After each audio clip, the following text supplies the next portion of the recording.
2020 ساڵێکی کارەساتە و ساڵێکی دڵتەزێنەوە کە بەسەر هەموو جیهانە تێپەڕیوە.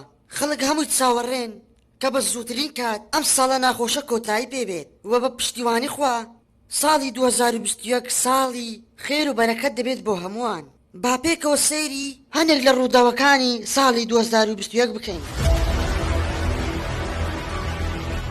پێویستە ئەمریکا بێدەنگ بیت، ئەگەنا پەشمان دەبیتەوە.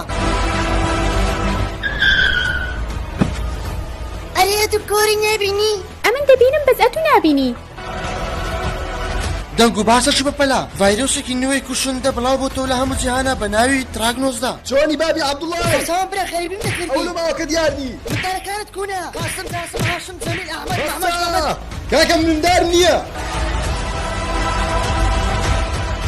خۆتان بە چ دەزانن؟ پێم بڵێن خۆتان بە چ دەزانن؟ دڵێ من بەبێ تۆ کە سووتێ وێران دەبیت، ئەمە لەو قسەی پەشمان نابمەوە. 2021 بەم سوانە ئامادە بن. شەڕی لەگەر هەمووتان دەکەم. I like moving on with my head. No necessary.